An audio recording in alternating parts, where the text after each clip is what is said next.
Yes, what's up? Welcome in. It's Hold My Banner. George Balekji Ountae Campbell. I'm back in the studio with my man Tay. Tay, it's good to be back, bro. Hey, it's great to have you back. You're out there outside looking like Mac Hollins with the psychedelic T-shirt on last episode. So There's actually two shows. I'm wearing a Grateful Dead shirt right now. Not on purpose. yeah, 2 days in a row, 2 shows in a row, rocking the Grateful Dead. there you go. Bringing good vibes. Yeah. Back in the studio with my man Tay. We got a good show for you guys. Jaylen Brown throwing out some stuff about eventually playing for his hometown team in Atlanta. Is it within the next 5 years while he's under contract? Could it be 10 years down the road when he'd be a culture guy, as we're already talking about in these episodes? We'll get into all that, plus more from Adam Silver, this time talking about streaming and where the game's going, but also latest developments in Kawhi Leonard.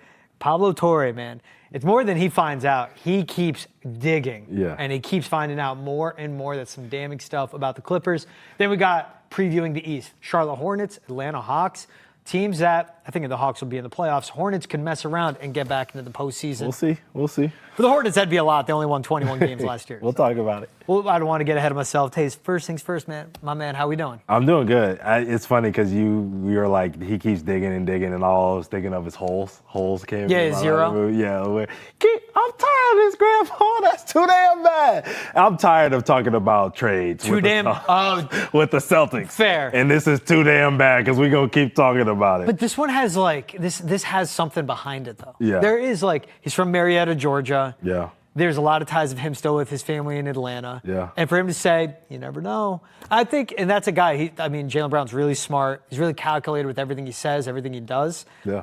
And you know what, man? He's going to make a little buzz in the offseason. Why not? But also, he's like, man, that doesn't mean trade me. That doesn't mean I'm going to leave the Celtics. Right. But down the road, I can definitely play for the team because that's a guy that's expected to have a long NBA career. Yeah. Well, let's hear it from the man. All right, here's Jaylen Brown right here discussing possibly playing for the Atlanta Hawks. Jaylen, always good to see you, bro. I always thought, is there any chance? Come on, man. Don't even ask. I seen you. Don't even do it. You got the Braves hat on from Marietta. Mo better. Hold that thought. Is there any chance? Mm-hmm. Come on, D. Ever. This stands for everything. There's rules. There's rules. I gotta play by the rules too. Okay. Is there any chance that we see you in a hometown uniform? You never know. Okay. What's the rules? What rules you gotta play by? I work down there, so I have to, I don't need nobody calling me like, what you doing? Tampering. Yeah, right. I ain't doing that. Just I would love to see you play for the hometown. Nah, I feel you. Nah, I think my grandma would too. Your grandma been talking to you about it? Yeah. Look, That's the biggest pressure there is. Pets, right? Okay. Yeah, but you never know. We'll see. He knew where that question was going. He knew exactly where it was going. That was V103, which is a hip-hop station down in Atlanta. So that's why he knew where the question was coming. Yep. Shout out to the Big Tigger morning show. Yeah, of course, and Big Tigger. Yeah. He said, you never know. You never know. First to begin, and then he did my grandma always brings it up. Yeah. So he's from Marietta, Georgia. He still will rep Atlanta Braves hats. We'll see him post-game press conferences. He'll still rep, just being from the Atlanta area in the ATL. And this guy that's really good. Yep. And let's not act like – now the Hawks, they did a hard reset second half of the season, and they revamped. And we'll talk about them later on in the show, what they built around Trae Young. Mm-hmm. It also is on the scale of you could play for the hometown team. The Hawks need to get over the hump of a second round of the postseason. They need to get to a certain point. Right. But this is also a guy that's really good and could be a number one on a lot of teams. And if he was the number one, let's say, in the hypothetical of the Atlanta Hawks – while he's still within his athletic prime, even if it's on the come down, he could be the difference on them making a playoff run. So it's not going to play for your hometown team, and it's a Portland Trailblazers, right? It's going to play for the Atlanta Hawks, who are always in the playoff conversation. And as we saw this offseason, a front office that knows how to put together a team. And there's a really good player there in Trae Young he could team up with.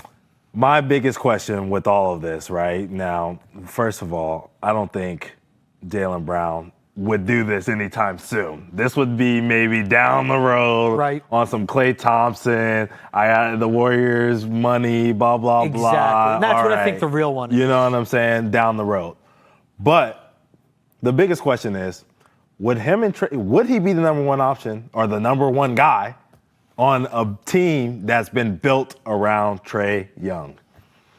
And Trae would be the main ball handler. Right. Keep going. And with that in mind, would he want to go into another situation He's not the guy. where is he the 1A, is he the 1B? You have to ask those questions, all right? Would he want that for his future? And that's why I thought, like, what would make sense if he was to be dealt before they made their moves, and it could, 2 years down the line, I wouldn't rule it out, him going to Houston. Yeah. If he went to Houston, he's reunited with Ime Udoka. It was before they got Kevin Durant, Right. and he would be the man with a really good roster around him. Yes. If he's the difference maker, I think he would be the guy in Atlanta. Yeah. And when I say the difference maker, Trae Young's really good. It's an all-NBA caliber player. He's one of the best scorers in the league. Really good ball handler, initiates the offense, all of that. Yeah. But he can only get them so far in the postseason. So if Jaylen Brown comes in and he is visibly and like obviously the difference of what got the Hawks over the hump, gets them to Eastern Conference Finals, maybe mess around, makes a finals appearance, I think he would want to be a part of that. Yeah. And I think he could in a way though, if there is a question of you'll be the number one, for him at least it would be playing in Atlanta for his hometown team, which I think would add to it. Fair. So then that begs the question, and I know the Celtics fans at home who are watching this right now are thinking the same thing. Do you think this has any validity? Like, is there a real chance that sometime soon, I won't say, is this year, next year, blah, blah, blah, because, I mean, Jaylen Brown, there's a lot of questions marks about how talented he really is in this Boston Celtics system. Yeah. How talented is he? There's guys as much as Travis and I who think he can finish in the top 10 in MVP votes this year. And there's other people who also are out there saying Jaylen Brown ain't this and he ain't that, right? Yeah. So is there a possibility that he could, in the next couple years, especially if things don't go the way that we think, you and I think it should go this year, that this could happen sooner rather than later? He's not even 30. And again, with the Supermax he has, there's 5 years remaining on it.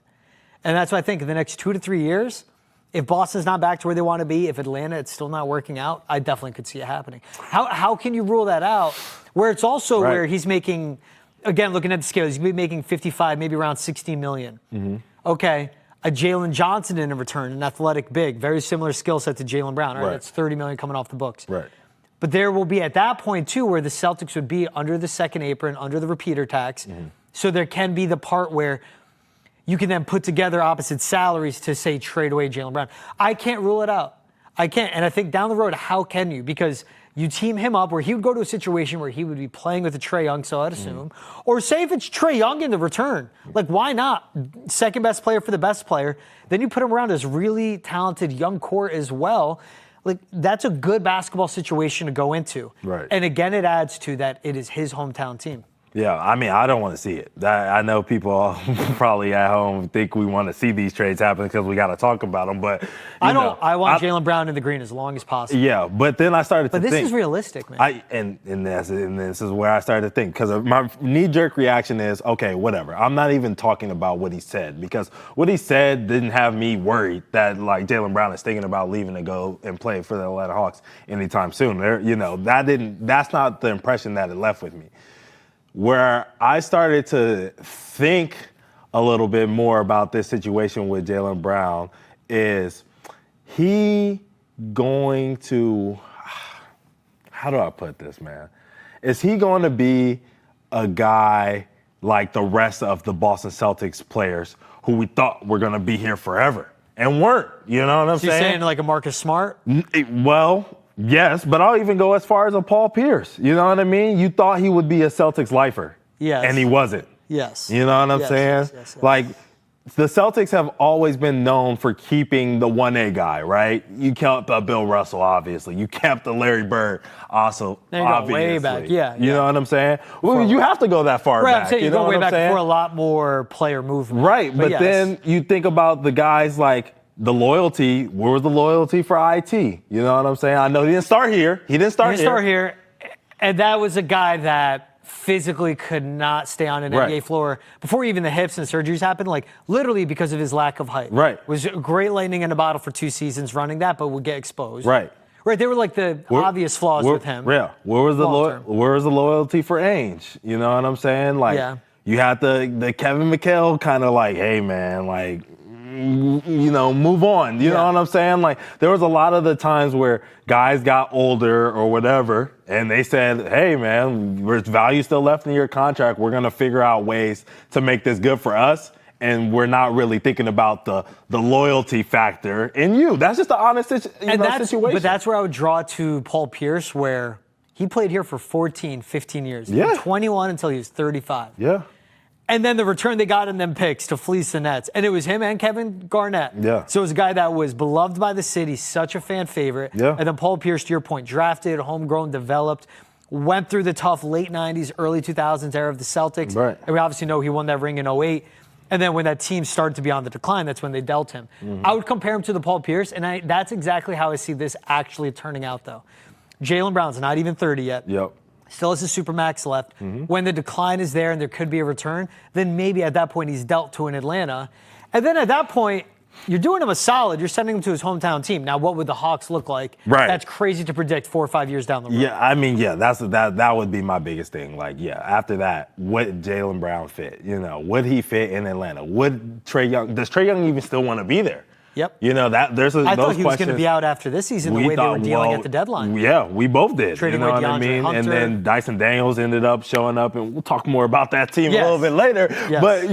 But things happened for the Atlanta Hawks this season where it seems like Trae Young is going to be more loyal to that situation. Now, I thought Trae Young was a loyal guy, but he also switched shoe brands last year. Like, last year was a lot of change going on in the Trae Young, universe. So would Jaylen Brown be the guy to kind of take them over the hump and be, Eastern Conference Finals contenders or whatever 2, 3, 4 years down the road? Where do you view Trae in the NBA? Like top when he's at his peak? Yes. Yeah, he's top 20. Yeah, obviously, probably top 15. So you would have a top 15 guy in Trae Young, a top 20 guy in Jaylen Brown. How can you not say that goes to Eastern Conference Finals? And that's with. But the chemistry? That's the question, right? Yes. But two, where Jaylen Brown, when he needs to be the man, he can be the man. Right. He can take over if Tatum's missing game, which is very rare, or in moments, and he can hit clutch shots. But I see the chemistry fitting just because they do complement each other with their games. They both like to attack the basket. They do like to get around the rim. They both can shoot, but they're in a way of physically how their difference in athleticism too. Right. I mean, imagine them in a pick and roll as well. Like, they do complement each other. Could. I think the chemistry would be there because in a way, Jaylen wants to be the man, but I think he would also understand that it doesn't have to be the scoring guy. And I think with Trae Young as well, especially what we'll see this year with how the team's constructed, we're going to see an uptick in assists, maybe a decline in scoring, but it's a better team around him. And if it's winning... Yeah, it depends on what kind of Jaylen Brown you're getting at that point. Is it 5 years down the road? Is it 7 years down the road? Yep. Like, what is his mental state of how does he think about himself and where he lands in this NBA perspective, this landscape, right?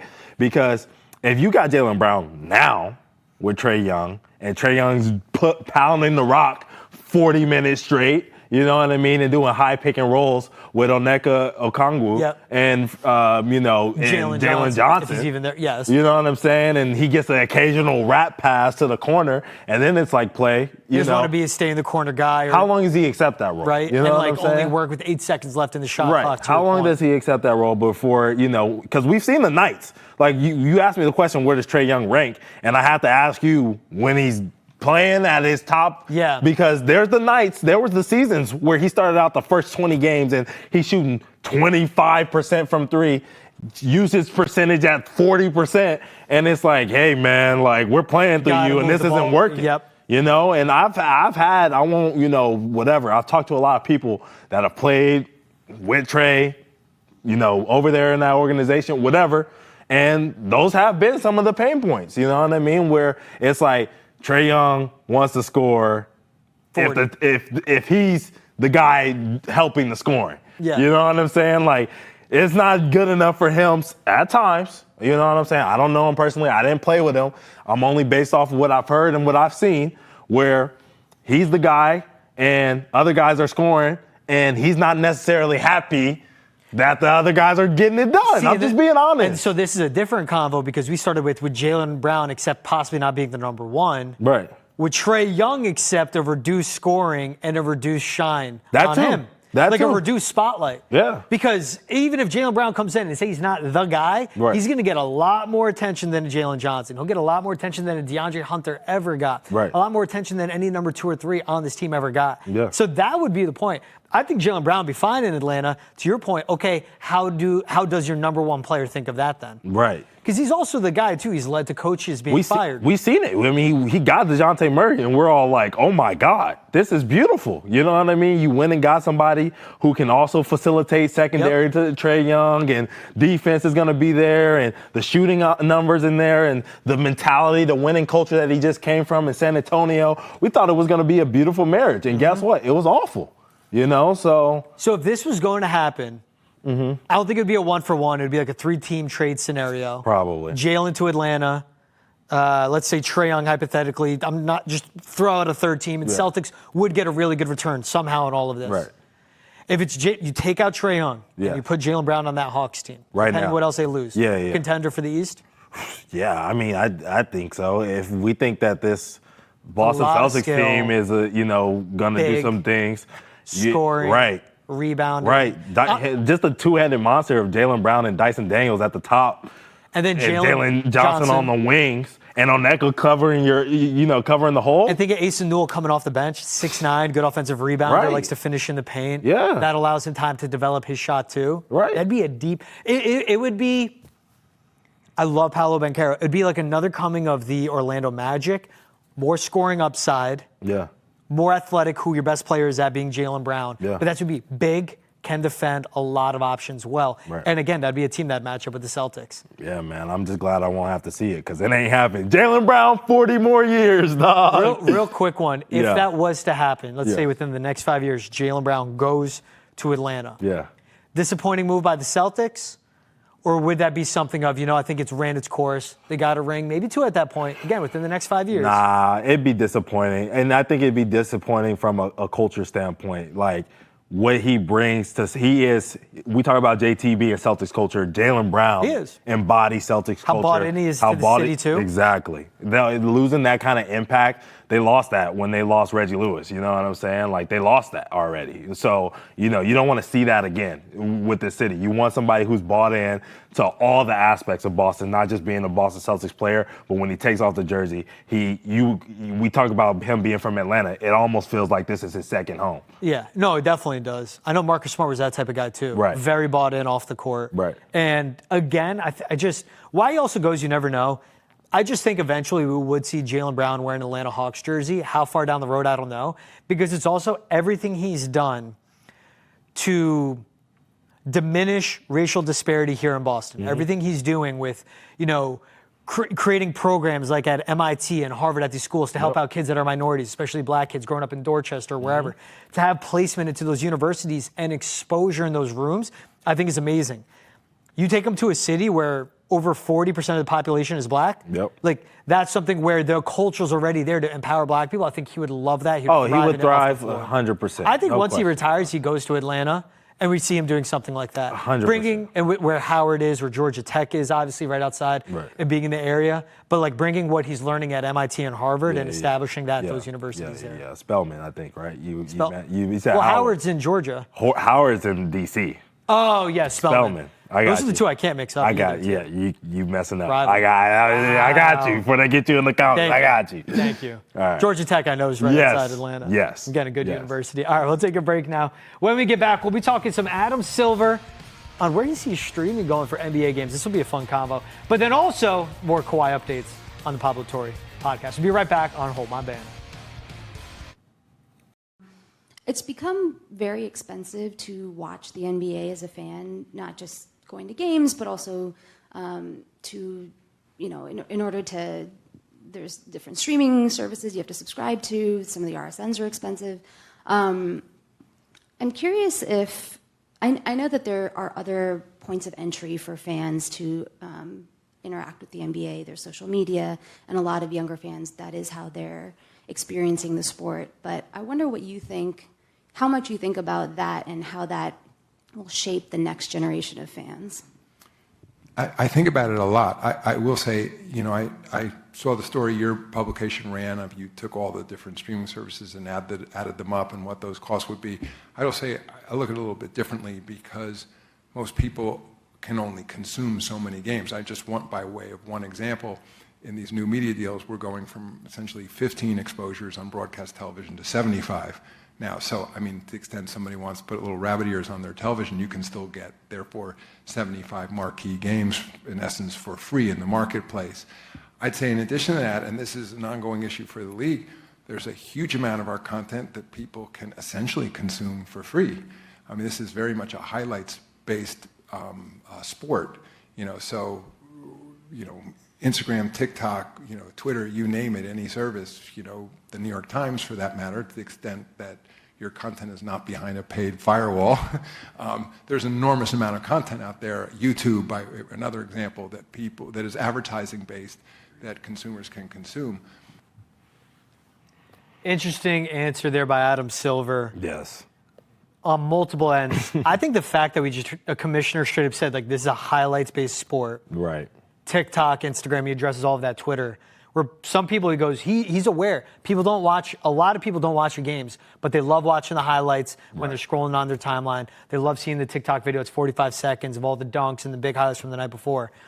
But also when he talks about the 75 exposures, the 15 exposures. Mm-hmm. Because as we're seeing it across all sports, now with the NBA, it's Amazon, Peacock, ESPN. You can still catch it on cable TV. What did you think of that answer by Adam Silver when he's talking about all the places you could get NBA games, but also kind of, going away from how difficult it could be to watch every game? My antennas went up immediately. And the reason my antennas went up, because he was talking about antennas, is just, not everybody can afford watching NBA games. Yeah. And everybody, I won't say everybody, but a good majority of the people who watch the NBA are fans of a specific team, right? And they're diehard just like they want to be for any other sport. It brought up this point to me. I was talking to somebody recently who's a Miami Dolphins fan. Now, this is a basketball show, but I got to take it to football a little bit because they are the king of streaming and viewership and all this other stuff, right? They've been a diehard Miami Dolphins fan for years and years and years and years. And they've paid all the stuff. It is what it is. Now, with this new packages, like how the NFL's doing, you got to pay for Peacock and Amazon and YouTube Netflix. TV and Netflix, whatever. You know what I'm saying? They were like, after watching that first game this year, my team is so bad and this package is so expensive and confusing to get out. I'm out of it. I'm not watching it. I'll watch the games that come up, and that's it. Yeah. Otherwise, I'm out. And so the NFL lost somebody who's been a diehard fan. Because it's too expensive. Because it's too expensive to go in. And this is a person who is, well off enough where they could make that purchase. They were ready to make it. They were signed up. And then they probably saw it. They're like, this cost me $500. Right. Right around there. It could be less. It could be a little more. They're like 500, like 100, cool. If any way you could look at it, you spread that out over the course of NFL season. Yes. $100, 500 is a lot of money. Right. It is. And that could go towards so many more things. So you could be losing a fan, possibly, because they could just be like, I'm out. You never know. Yeah. And then also, in turn, you're hurting those small market teams that aren't doing well, like a team that we'll talk about a little bit later in the Charlotte Hornets. You're hurting a team like that who has smaller amount of fans, who hasn't had the success in the league. And they might say, man, this team has been bad. Man, this team hasn't given me anything. I'm going to pay X amount of dollars to watch this team. No, I'm out. You know what I'm saying? Mm-hmm. So now the viewership numbers, which we have seen have taken a hit. They have taken a hit over the last couple of years, are going to continue to plummet because you are pricing out your true fans. It's already expensive enough to try to go to a game. We see it here in trying to go to TD Garden. It is an expensive ticket to try to get here to watch the Celtics play the Charlotte Hornets. Expensive ticket, you know what I'm saying? So at least you would think you would be able to watch from the comfort of your home, easily and available. It's also, too, where, like, what you're pointing out, it jumped out at me where he goes, this is a highlight-based sport. And I go, man, he's so modern when I hear that.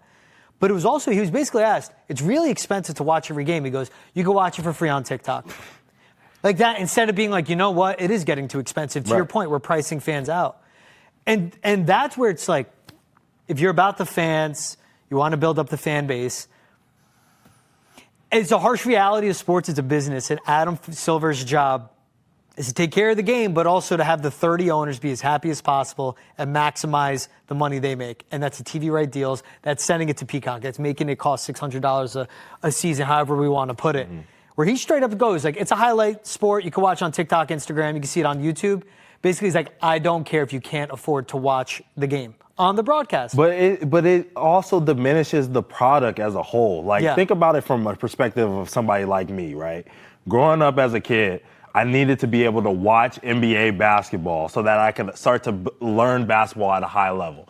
Whenever my coaches were like, hey, man, you're not understanding this enough. You need to watch Chris Paul use a ball screen every night. Going on TikTok and watching him use it one time and throw the lob up to DeAndre Jordan back in the day, that's not going to help me understand at a high level what worked for him, what didn't work for him. I need to watch the ins and outs of the game. And so the context of games, too. Right. So now when you got your AJ DeBanza, you got your, you know what I'm saying, whoever the next future kid is in Tyron Stokes, right, who's in high school right now. And it might not be that superstar because not everybody's that superstar. It might be the kid who's the Jose Alvarado of the league, the kid who's the Patrick Beverly of the league. Right now trying to indulge in the game because really a lot of your players do come from these non-affluent areas, these places that don't have money. You know what I'm saying? Enough money to go and watch. The people they grew up with can't even watch them. Right. So now these guys are losing development early on because they don't have access to watching the sport that they're hoping and aspiring to be in one day. And it's like when he says it's 75 exposures, at first I'm like, okay, does that mean you can watch the local team 75 of their 82 games throughout the regular season? Right. No, he's talking about how every Tuesday there's going to be an NBC/Peacock game. You can watch that with an antenna. Then midway through the season, every Saturday, Sunday, there's the ABC game. Right.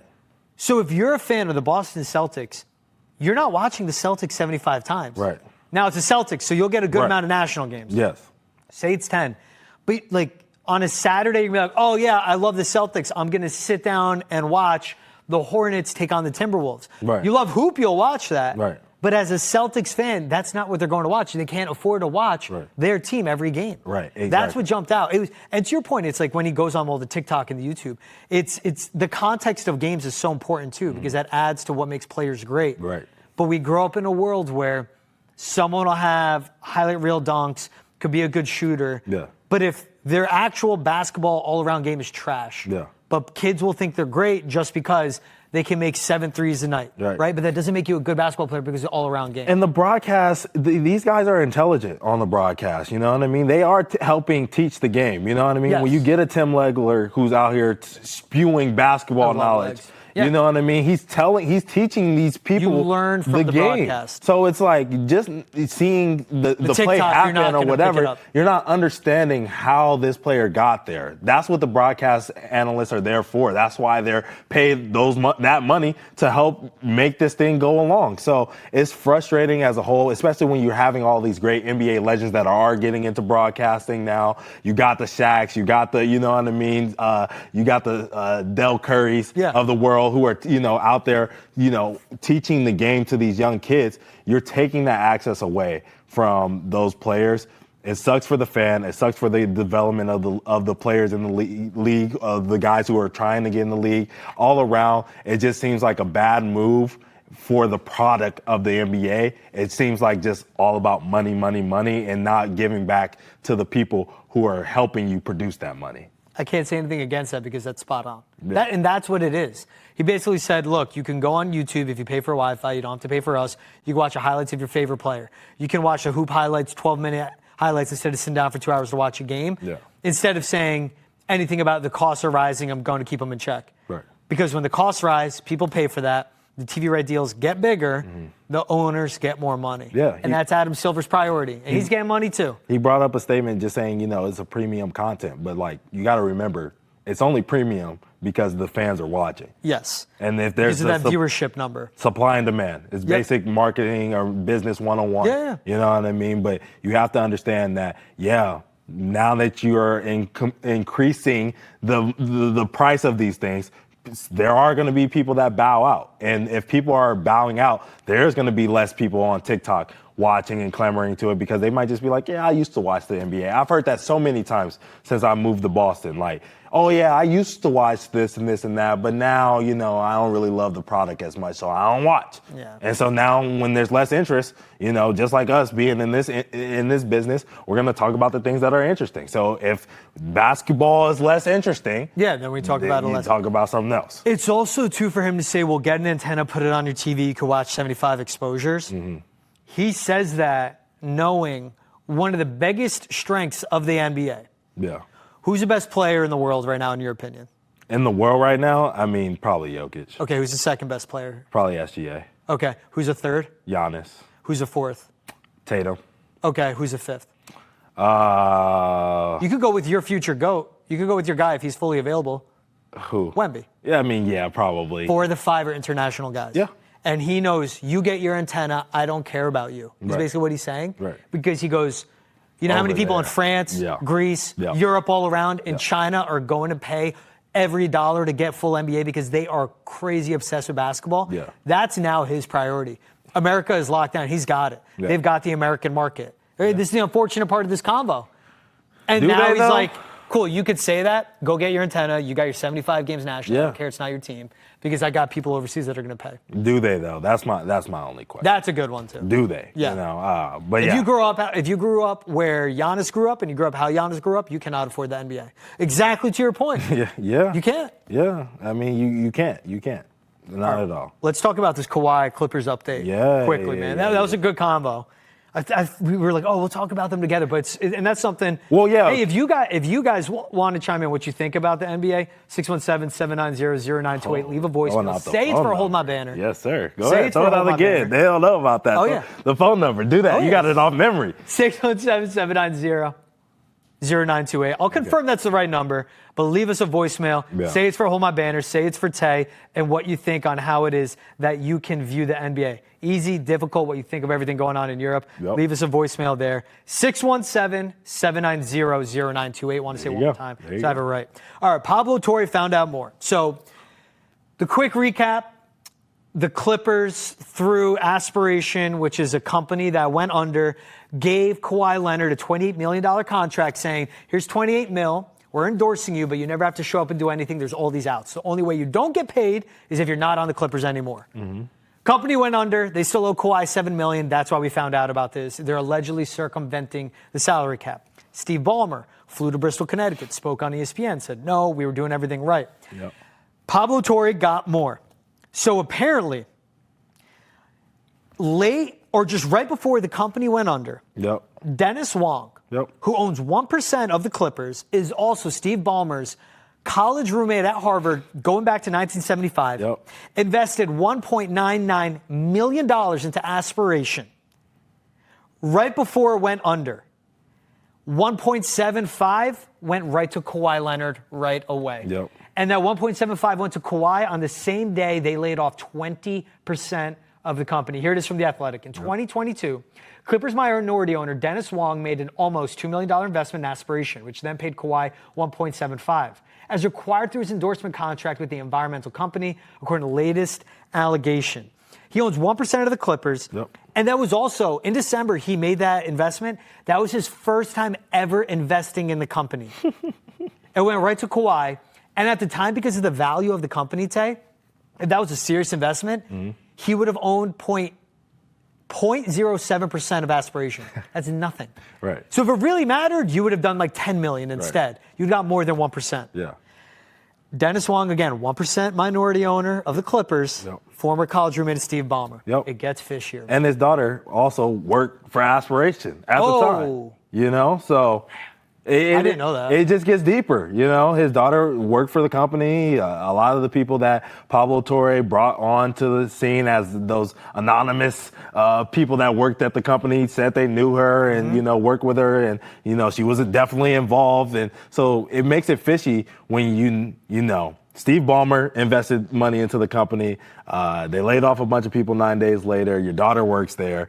She wouldn't understand the magnitude or the direction of the company at that time, at least. And you still chose to invest $2 million right before Kawhi got paid, 9 days before Kawhi got paid? He invested December 6th, December 15th, Kawhi got paid. Right. And think about if a company is hemorrhaging money where they're laying off 20%, they get an investment of $2 million, and right away they're paying Kawhi but still laying off 20% of the company. No, you'd expect them to take care of their people. What happened at that point was probably Uncle Dennis is picking up the phone, where's my money? Ballmer knows he can't do it because it's too fishy. Yeah. And the reason Wong would invest that much money, probably to cover up some other costs. Yeah. But basically they're like, yo, we need the cash now. You got to invest it, and it's going right to Kawhi. We have to pay Kawhi this money, or else something could happen. Right. That's what it was. That's in desperate times something that dumb happens. It looks a little fishy. I'm not a judge or a jury or anything alleged, like that. Alleged, but book 'em. Apparently, in the Board of Governors meeting, Adam Silver never publicly mentioned all the allegations against it, too. He's the wealthiest owner. Yeah. He's part of the internal audit committee for the NBA that audits other teams. Yeah. Come on now. It's also, he's powerful. On the other end, too, it's one of those things where if an owner speaks up, Ballmer could go say it to you, really, Ountae? Yeah. Yeah? Remember when you signed Jaylen Brunson? Right. Because that's how it'd be. They're all doing it. They're all doing it, and they're all having the conversations, which is why that silence in that room at that governor's meeting that you're talking about was loud in that situation. No question about it. Wild. So here was also some updates on the Uncle Dennis. I texted this to you last night. Details stood out, more reports. One is Uncle Dennis asked for ownership stakes outside companies, Toronto Maple Leafs. Yeah, he's wild. But with other companies whom the Raptors had a relationship, the Raptors were told they needed to match at least $10 million per year in extra sponsorship income. Teams are allowed to introduce players to team sponsors. They can't negotiate deals. Yeah. At one point, a source put it, when told about all the corporate sponsors in Toronto who'd be happy to have Leonard as a pitchman, Uncle Dennis said, we don't want to do anything. And they were like, dude, all right, that's fine, but the sponsors want ads. They want a photo shoot. And he was like, no, we're not doing that. Nothing. My question is, when the first reports came out, I honestly wondered if Kawhi knew about any of this. I'm serious. Yeah. I honestly did. Questions. Yeah. Was Kawhi in these meeting rooms? Because Uncle Dennis can do all this. He was calling owners himself. He was doing everything on his own. Everything he was doing was illegal, by the way, because he's not qualified. Allegedly. Allegedly. Everything he's allegedly doing is allegedly illegal, by the way, because he is not authorized as an agent or anything like that. Yeah. I really think he could have been doing a lot of this without Kawhi knowing. Hey, man, I would hope that for Kawhi. But when the details get to this point, I would hope that for Kawhi. you would hope the guy that is frugal but gets to the point where you're making a lot of money, be like, cool, man, I got this. Like, why would I spoil this? Right. Is a hooper. Like, when he played, he was one of the best. You don't get that good going from San Diego State, being with you don't get that good without loving the game. If Kawhi knew about this, man, that shocks me.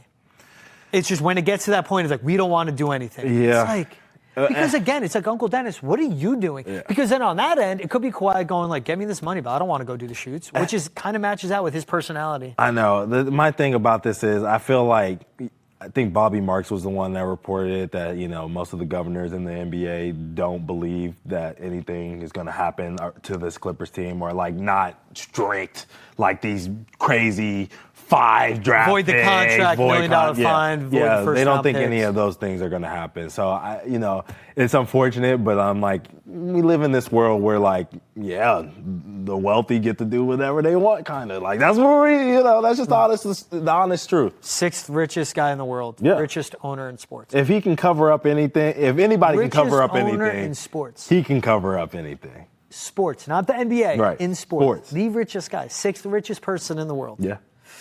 Connected man. All right, we'll take a break. When we're back, we'll preview the Charlotte Hornets. Talking about ownership, new ownership, Charles Lee, new head coach, LaMelo Ball back. We'll see what Miles Bridges can do, Brandon Miller, year 2, all that and more coming up on Hold My Banner.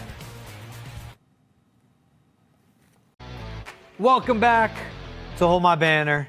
Missing this right now from the Charlotte Hornets, Miles Bridges, Brandon Miller, Little Selly. Yeah. One guy missing, LaMelo Ball. He only played 22 games last year. They only won 21 games. Yeah. But this is a team in the Eastern Conference where the Celtics will be down, the Pacers will be down. Who knows what the Bucks will look like post-trade deadline? Yep.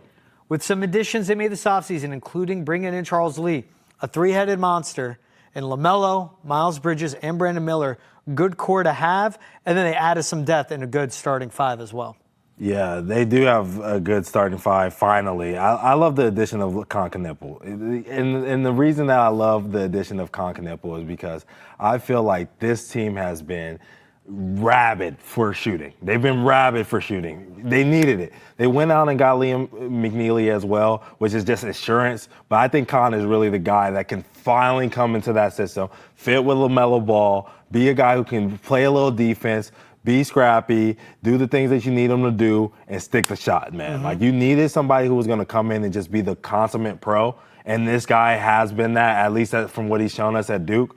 I think that was a great get by them. I think that was the biggest thing that they could have done this offseason, and they did it. So I'm excited to see if this Charlotte Hornets team under Charles Lee, obviously we know about him here in Boston, can they finally start to show progress? 8-year playoff drought. Yeah. That's with LaMelo Ball, that's insane to think. And being in the East as well, but an 8-year playoff drought. Yeah. It's that. Spencer Dinwiddie, Colin Sexton coming off the bench. Spencer Dinwiddie, all-time guy, like making a long career happen in the NBA. Yeah. It lasts a long time. Always that dude, like, could it be? He could, and I think that has gone, or he could be like a number 3 right, or part of a big 3 on a team.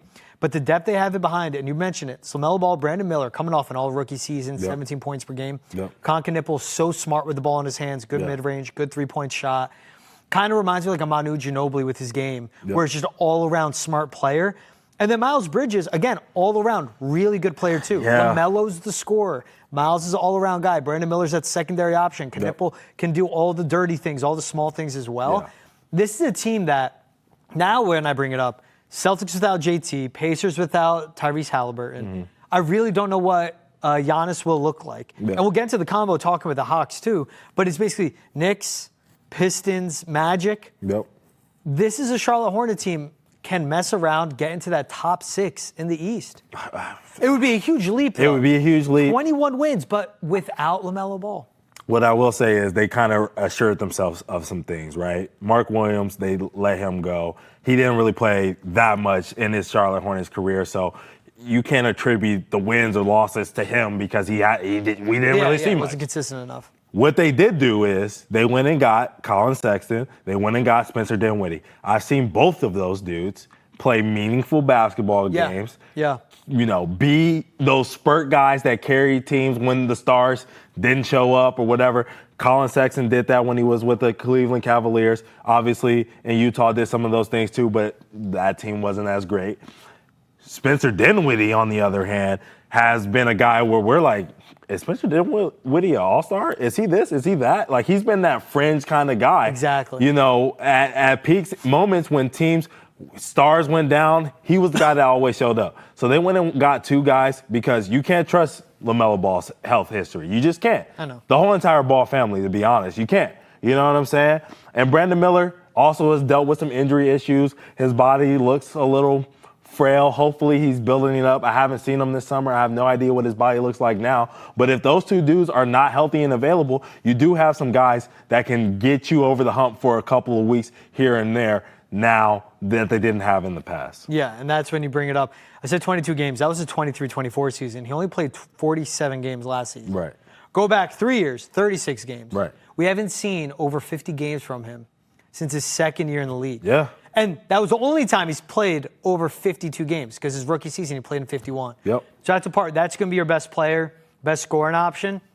But if he's unreliable to be on the full floor, what can you do? Now, I have to ask you this, because you're a Big East guy, and I'm a little worried about this center situation now that Mark Williams is gone. Like, I did say that, you know, Mark Williams, he didn't play, blah, blah, blah. But, you know, obviously he did play well when he was available. Musa is kind of their starter probably now. Mason Plumlee is old, you know what I mean, at this point in his career. Ryan Kalkbrenner.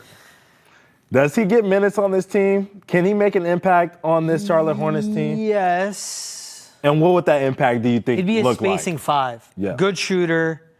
It's hard. Like, he was a good, strong presence in the paint in the Big East. But then to see him when he was the guy in that front court, the offense all around looked different. He's not going to be a Mark Williams. I don't think he's ever really going to be a starting center. But he could be that good spacer off the bench. I don't think he's a difference maker. Okay. He's a good piece to have, though. I'm just wondering. I would take him on depth. Right. But, like, that's not the guy you look at and go, our center position's good. Because No, we have not a- good. I'm just wondering what his contributions are going to be because good you know, shooter. Otherwise, it's like they got the opportunity to go small ball. Like I seen Josh Green play the 4. I seen Grant Williams have to play the 5. I don't really love that option for this team when you're talking about a team that could be top 6. So I was wondering, you know what I mean, if you have a Mason Plumlee who does have injury history as well, you know what I'm saying, and a young guy like Musa who they're hoping can become more than just an energy guy on the floor, you know, if those things do not pan out, could he come in and help them out in some spot minutes and keep them afloat? To answer that, yes. Okay. But it would be a much different offensive flow on the floor. So what do you think the win total is for this team before we move on? If LaMelo Ball is healthy, but again, to be like, what can be the uptick in their win total? I wonder where Vegas has them at, but for me, it's hard to look at them, again, with LaMelo Ball's question marks with his health, as more than a 39-win team. I put him just under 40, which isn't bad. Okay, I can see that. What do you think for them? You went with 39. 30? I'm giving you a number. I can't go above 40. I'm giving Vegas has that 26.5. Jesus. Yeah. What am I drinking? I could see 30. I think they could be a 35-win team in this Eastern Conference this year if LaMelo Ball stays healthy. Right. That's what I'm saying there, It's a big if. But I feel like he's matured. I feel like from the things that I've seen and that I've read, I feel like he is starting to mature. And once again, adding those assurances behind him, adding some real veterans that have done something in this league, adding shooters that should be consistent and solid, should help them. I think they can get to 35. 21 wins 2 years ago, 19 wins this past season. Yeah. They have a big uptick. But I can see it, again, like, the 4 of their starting 5 is good. That's my realistic expectation. Yeah, the ceiling could be a 6 seed. Yeah. I agree with that. So LaMelo, Conker Nipple, Brandon see. Miller, Miles Bridges, and then Colin Sexton, Spencer Dinwiddie off the bench. I would take that. All right, we'll take one more break here. I'll hold my banner. When we're back, Atlanta Hawks preview. No Jaylen Brown, all Trae Young talk. Welcome back to Hold My Banner. You see the fit. Jeff Teague jersey, socks. What? Shoes. Where's the pants? Where's the underwear? Where's the draws, as they like to call Who's that them? from the Jeff Teague show, right? Yeah, dude. From 520, Club 520 or whatever. Shout out the Hawks leaning into it, too. Yeah, that's hilarious. It's hilarious. But we're not here to talk about Jeff Teague. We'll talk Former about Hawks player. We'll talk about the current team. We'll talk about their starting with their guard, Trae Young. What needs to happen this year for him to stay?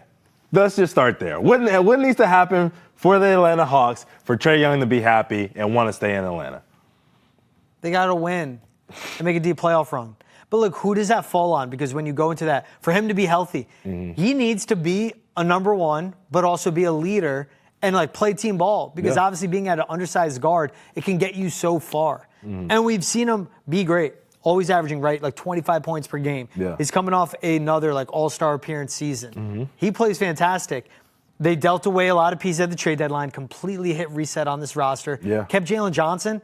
But it's he needs to look in the mirror and what can he do different? What can he do better for them to make a deep playoff run? That keeps him healthy in Atlanta. I think they are doing a good job of putting the team together around him. I mean, the Dyson Daniels trade at the time, we were like, oh, is this guy this? What does Atlanta see? They were completely right. I mean, dude is the best perimeter defender in the league right now. At least last year he was. Reece Shea started to come along as the season came along later on in the year. He really started to figure it out. Jalen Johnson is also French all-star level. And then they added our boy KP. Obviously, we've been seeing what he's been doing in Eurobasket. This dude, when he plays, we know he's box office.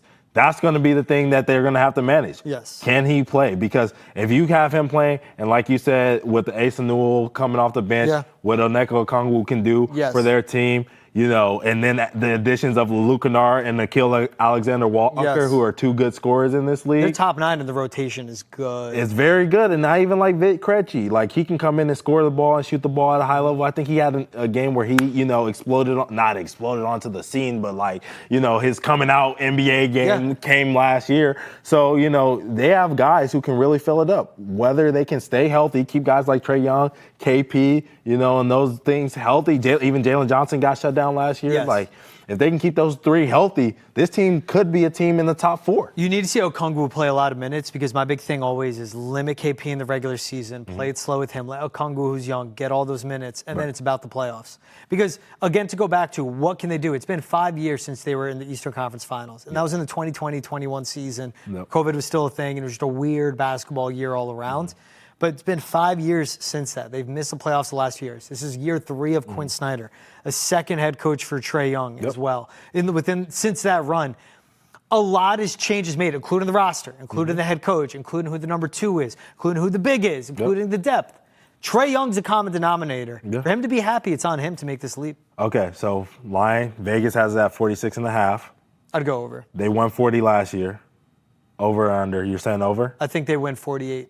That's exact, bro. My man.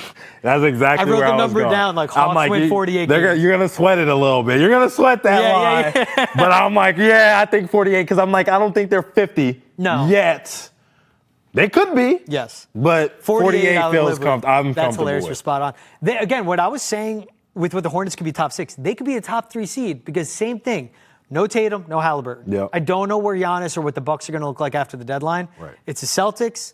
It's the Knicks. It's the Magic.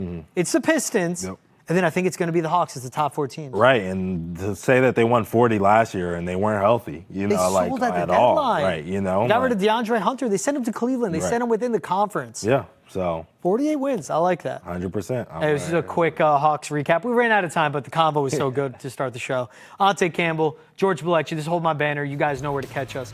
Every Tuesday and Thursday, 1 to 2 p.m. on Nessa Nation. Catch us on YouTube as well. Make sure to like, subscribe, rate, and review on Nessa's YouTube channel. Follow us on social media. And like I shouted out earlier in the show, 617-790-0928. Give us a call. Leave us a voicemail. Anything you want to talk NBA, anything you want to talk about Kawhi and the Clippers, Adam Silver saying just catch the highlights. I don't care about your po-ass. Because he was talking to me on that one, too. Leave us a voicemail saying that. GB, Ountae Campbell. We'll see you guys next time. Deuces.